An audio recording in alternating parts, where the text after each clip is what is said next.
militaire au Moyen-Orient entre l'Iran et ses alliés d'une part et Israël de l'autre, alors que 2 personnes ont été tuées dans une frappe israélienne sur le sud du Liban. Au Bangladesh, la première ministre fuit la capitale Dhaka par hélicoptère avant que des milliers de manifestants ne prennent d'assaut son palais. Le chef de l'armée annonce former un gouvernement intérimaire.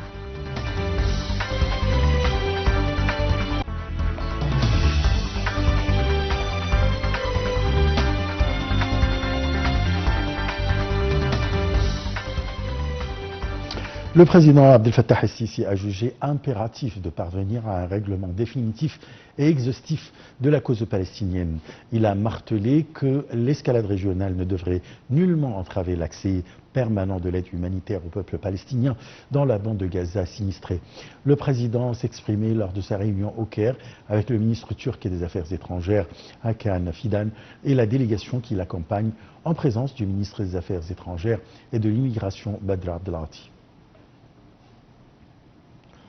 Le porte-parole de la présidence de la République a déclaré que les 2 parties ont discuté de l'ensemble des relations bilatérales entre les 2 pays, ainsi que l'aspiration à tenir la première réunion du Conseil stratégique de haut niveau entre l'Égypte et la Turquie qui a été confirmée. Ceci a été considéré comme un changement dans la relation entre les 2 pays sur la base du respect mutuel et de l'intérêt commun et d'une manière qui reflète les relations historiques entre les 2 peuples et renforce la coordination ainsi que la consultation entre les 2 pays dans le but d'atteindre la sécurité et la stabilité dans la région.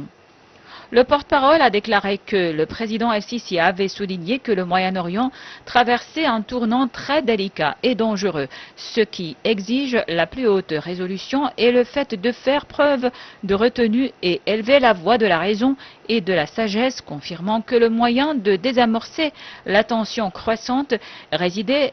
dans les efforts concertés des forces actives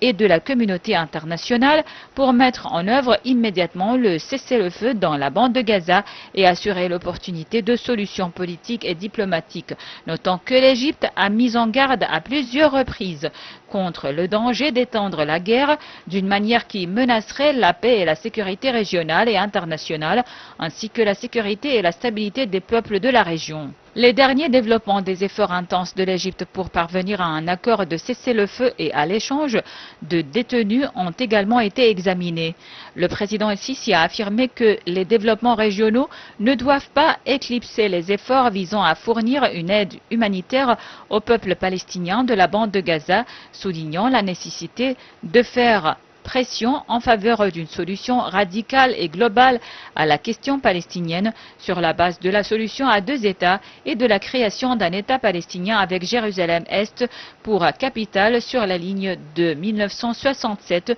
d'une manière qui garantisse la justice, la sécurité et la stabilité dans la région de manière durable.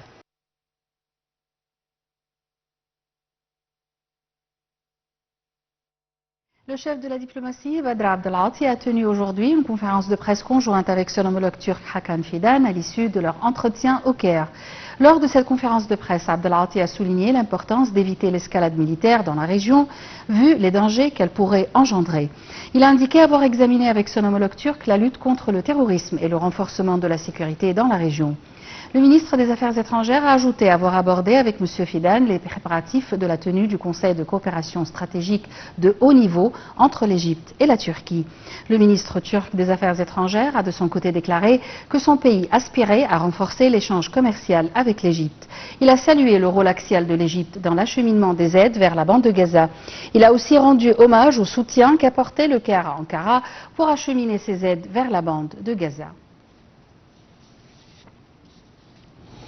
Le président Abdel Fattah el-Sisi a examiné avec le chef de la diplomatie et ministre de l'immigration Badr Abdelati la stratégie nationale des droits de l'homme. Le ministre a passé en revue le 2e rapport exécutif de la stratégie qui comprend les initiatives, les programmes et les projets mis en œuvre dans le cadre de la stratégie nationale des droits de l'homme.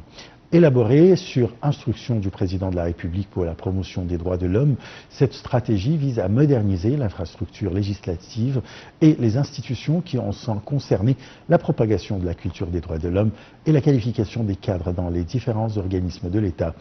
Le président a exprimé sa grande appréciation pour les efforts considérables déployés par le Haut Comité permanent des droits de l'homme et toutes les autorités nationales, les exhortant à les intensifier au cours de la prochaine période.